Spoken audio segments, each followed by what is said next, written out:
Pois bem, né? Então, nós vamos tratar um pouquinho da relação solo-paisagem e focar nos solos brasileiros, porque o sistema de classificação é brasileiro, né? Então, assim, gente, vou tentar ser um pouquinho curta. Se vocês tiverem dúvidas, tiver algum interrogatório, vocês já me falam no meio da apresentação, né? Para a gente tentar fazer uma dinâmica meio interativa. Mas bem, então assim, quando a gente fala de relação solo-paisagem, nós estamos falando, né, meio qual a relação do solo e a paisagem. Vocês acham que é a paisagem que interfere no solo ou o solo que interfere na paisagem? Existe mais. Quando a gente vai falar do início, né, da gênese do solo, a gente tem não só a paisagem, né, mas em se tratando de um fator, que a gente vai detalhar um pouquinho mais na frente, eu até coloquei um slide para falar disso, que tem importância preponderante. Mas, bem, no contexto geral, quando eu falo de relação solo-paisagem, não tem como eu deixar de fora o clima, né, e a vegetação. Por quê? Porque se vocês forem lembrar, se vocês recapitularem aí, quando vocês falam de, por exemplo, classificação na geografia, classificação climática, classificação da vegetação, você vai ver uma relação direta entre vegetação e clima, certo? Por quê? Porque o clima, ele acaba condicionando, influenciando a formação da vegetação. É tanto que se você pegar o mapa de classificação climática e sobrepor ele, né, com o de vegetação, basicamente você vai encontrar características, né, bem específicas e uma vegetação um pouquinho diferente nas regiões de transição, que são as vegetações de transição. Então, eu tenho o clima como um fator que influencia a vegetação no desenvolvimento do bioma, e eu tenho a vegetação como um fator que contribui para a dinâmica do clima, que é importante para a gênese do solo, assim como o clima. Por isso que eu coloquei essas duas setinhas nesse slide, né?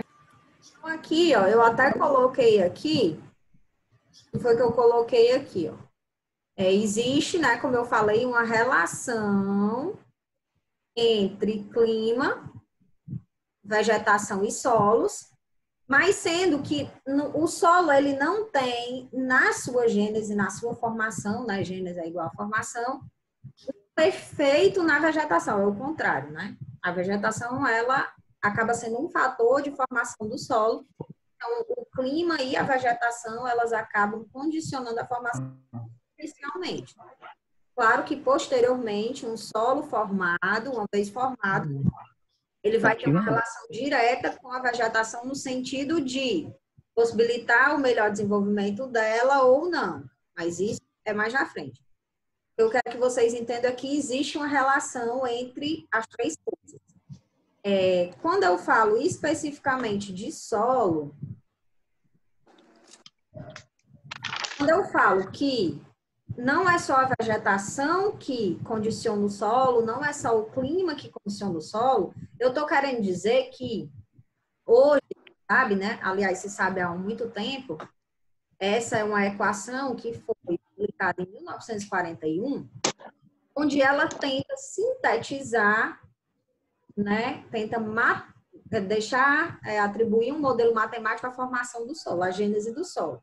E o que é que ela diz? O que é que ela está dizendo? Que o solo aqui, na verdade, é uma combinação de fatores, né? Eu não tenho o solo como resultado de um fator. Eu tenho vários fatores que, quando combinados, eles formam os diferentes tipos de solo. Que no caso da classificação brasileira tem 13 classes de solo, né? Para dentro dessas classes principais, claro que tem os subníveis, mas isso não vamos entrar em detalhes. Mas bem, e que fatores são esses? Tem fatores que eu considero ativos e passivos, mas os principais são clima, né? O clima atua, organismos, o relevo, o material de origem e o tempo.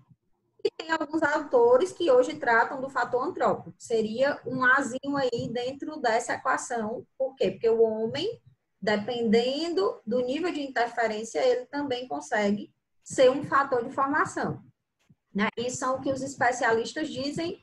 Também quero a opinião de vocês. Aliás, vou pular essa opinião de vocês por enquanto, para a gente não se estender muito.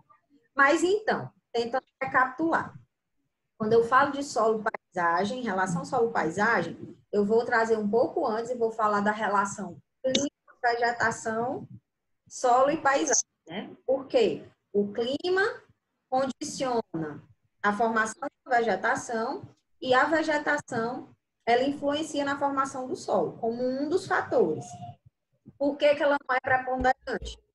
Porque existem outros fatores, que são clima, organismos, e a vegetação se inclui nesses organismos, mas eu tenho outros, né? Por exemplo, eu tenho a ação das minhocas, eu tenho a ação de outros, que são chamados perturbadores, que são outros organismos, cupins, etc. Material de origem e tempo. Todos esses fatores, né, eles vão atuar de maneira diferente, a depender do contexto que a gente está tratando. Por isso que é importante, quando eu falo em relação solo-paisagem, eu estou dizendo que existe um contexto de paisagem, né? E que, dependendo desse contexto, eu vou ter um solo diferente, digamos assim, né? Esses fatores, eles se dividem em ativos e passivos. Quem já fez pedagogia entende. Por que que eu classifico passivo e ativo? O nome já diz, né? Quem é ativo tem uma influência mais direta.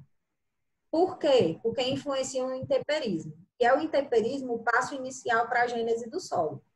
Né? Quando eu tenho uma rocha, o intemperismo que começa, né, a ocorrer naquela rocha é que vai dar origem ao solo. Seja a combinação do intemperismo físico, químico e biológico, né? Digamos assim. Então, a partir da fragmentação dessa rocha que eu vou originar o solo. E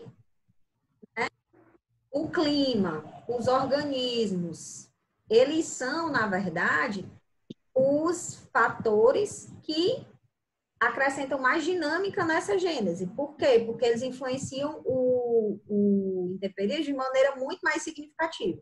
O clima tem a precipitação, que é muito importante para o intemperismo químico, que é o intemperismo mais importante, digamos assim, e a temperatura, né? Que ocasiona a dilatação das rochas e ocasiona a fragmentação. E os organismos que vão atuar da mesma forma, liberando compostos químicos como ácidos, fazendo a fragmentação mecânica mesmo, abrindo túneis, mexendo material, e isso também, de forma ativa, contribui para a gênese do solo, para a formação. Já eu tenho os fatores... Edneide, Pois não. Pode falar.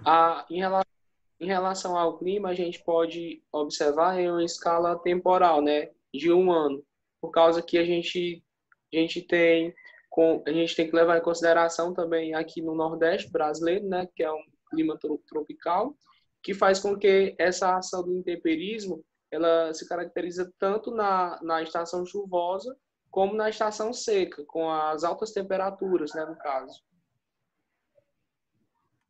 No caso, Pedro, quando a gente fala de Nordeste, nós estamos falando, na verdade, de um clima um pouco diferente, né? O Brasil como um todo, a maior parte do clima é tropical. Aqui no Nordeste, o nosso clima é semiárido, tem particularidades, né? Seriam, o clima tropical, ele tem esse nome porque é uma faixa de região que nós estamos, que está dentro dos trópicos, né? Entre a linha do Equador e os trópicos, o trópico de Câncer e de Capricórnio. Nessa região, eu tenho uma temperatura muito alta, mas eu tenho, inclusive, com influência da Amazônia, eu tenho as massas de na circulação global atmosférica que fazem com que eu tenha uma descarga muito grande de precipitação. O clima tropical, ele chove muito mais que 2 mil milímetros. Enquanto que no semiárido, que é onde o Nordeste está, eu não tenho esse clima. Eu tenho um clima com outras particularidades, que inclusive é a precipitação baixa, que é disso que você está falando, que aí tem outras influências. Por exemplo, o Ceará, ele tem o sistema O clima cearense ele já é mais influenciado pela zona de convergência intertropical e também, né, pelo aquecimento ou resfriamento das águas do Pacífico e entre outras, até, enfim, entre outros sistemas. Só para deixar claro para vocês, né? Não confundam clima tropical com clima semiárido.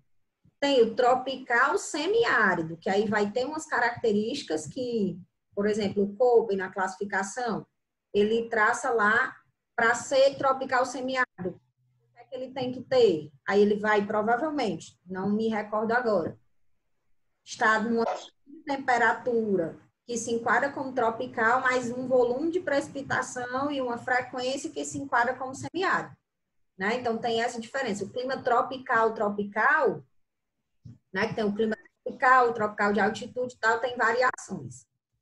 No caso, o clima, ele tem uma relação muito direta com a formação do solo, né? Mas isso é pelos fatores principais que eu estou falando. Primeiro, precipitação e temperatura, né?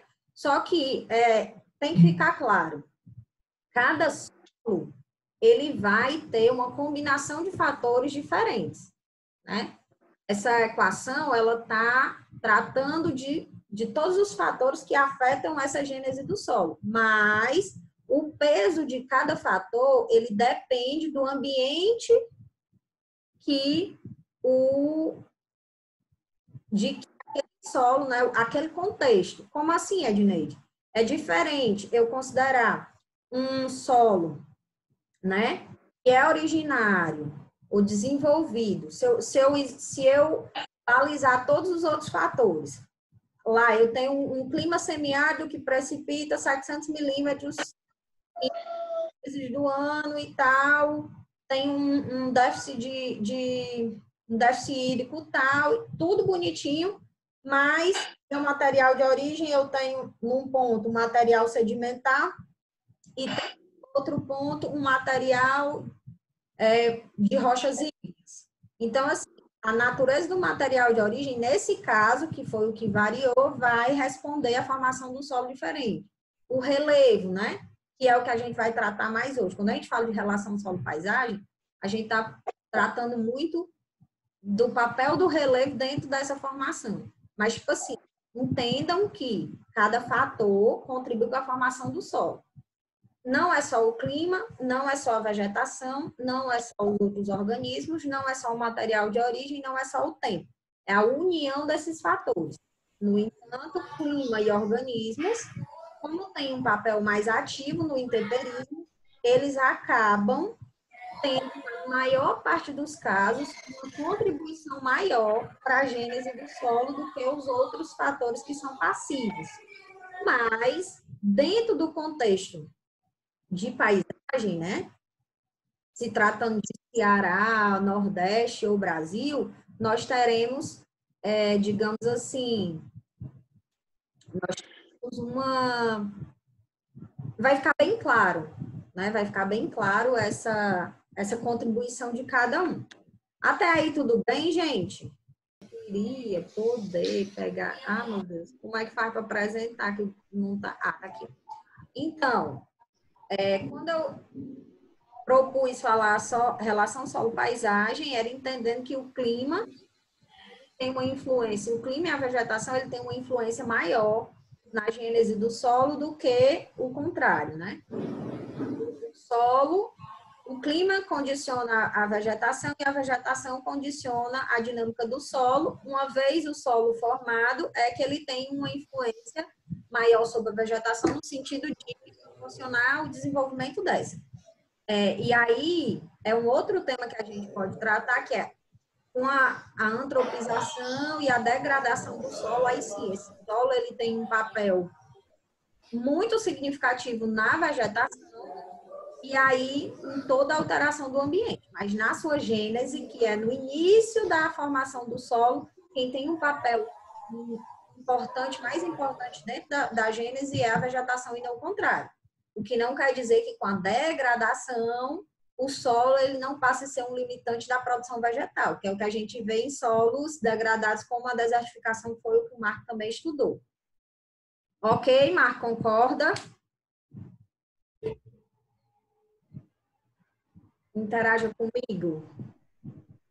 Então, e aí nós falamos que o clima, ele condiciona a vegetação e essa acaba influenciando na formação do solo. Porque a vegetação não é um fator direto, não é ele o único, né? Porque a equação de formação do solo, ela seria a combinação de outros fatores. O clima e organismos nos quais a vegetação se inclui são muito importantes, porque são ativos dentro dessa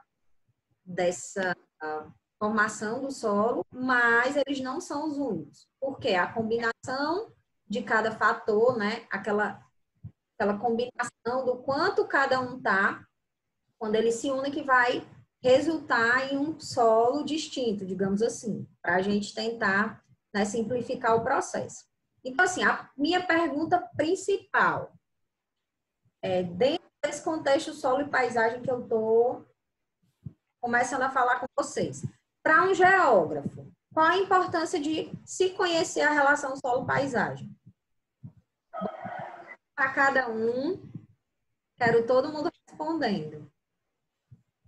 Pronto, Ednei, tanto na relação física, né, do geógrafo e do profissional, ou então do professor de geografia, conhecer a relação existente entre esses elementos na superfície terrestre, para assim poder conhecer os processos, né, os processos que formam tal o solo, e também na questão cultural, ou seja, a paisagem ela é muito influenciada pela questão cultural de pessoas de um determinado local, determinado espaço, e em relação ao solo, existe uma relação cultural do solo com a paisagem, ou seja, tem muitas pessoas que plantam, que fazem plantações em respectivas áreas, que tem essa relação cultural, que assim é uma relação intercultural do solo e paisagem.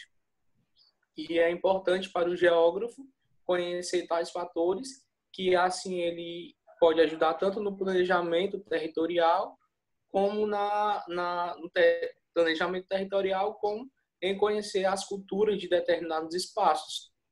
Basicamente é isso. Muito bem, isso pronto. Vocês concordam com o Pedro? Quem pode acrescentar?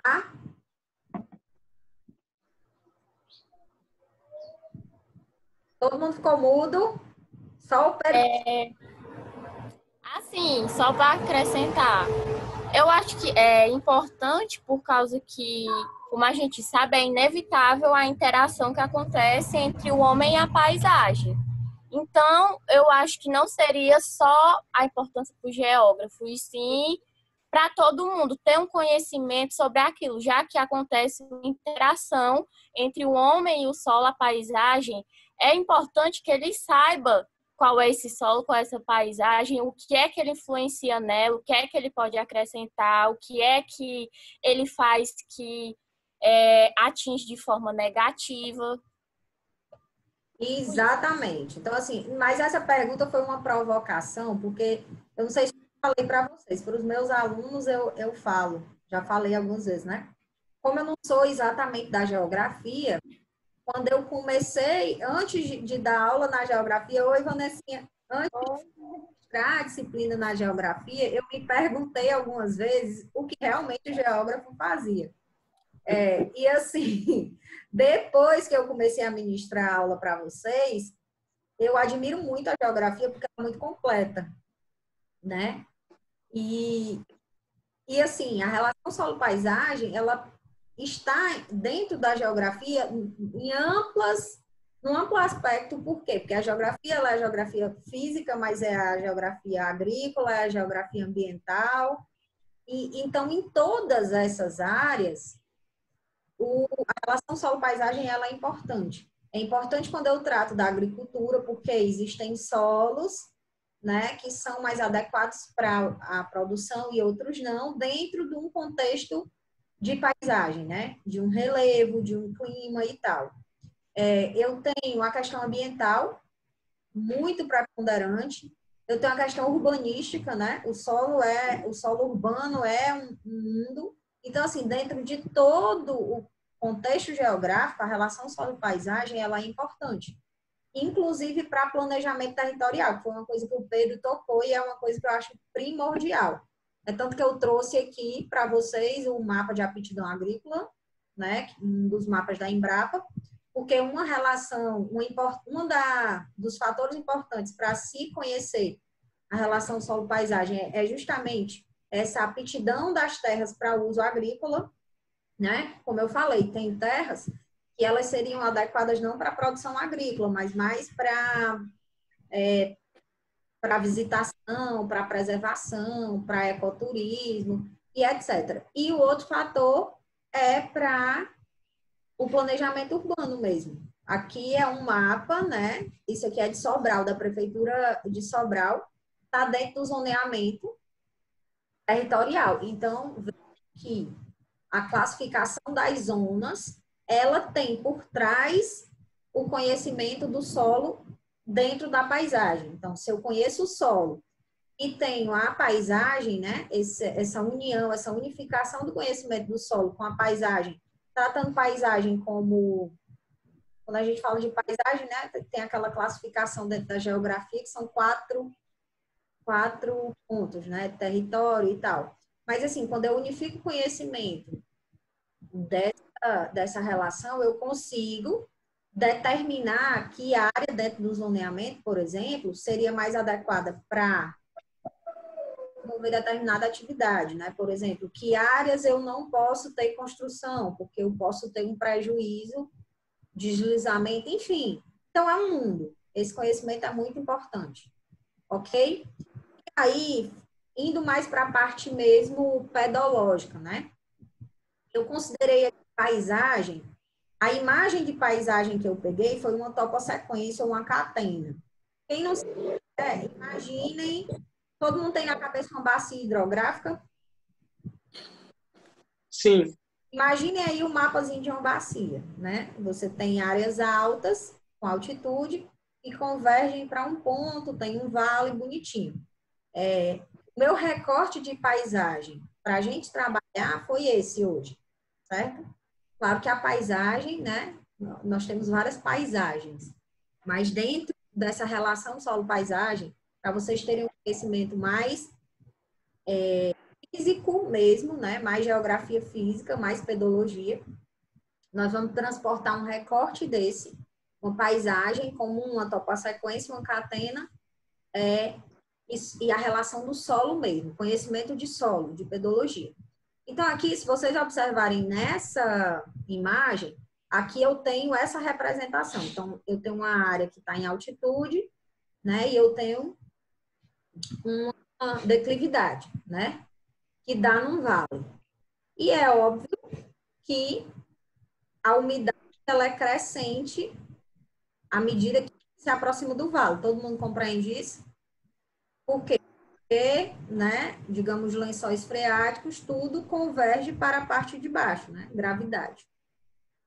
E aqui seria essa catena aqui, né? Uma área que tem uma altitude maior e vai diminuindo de altitude.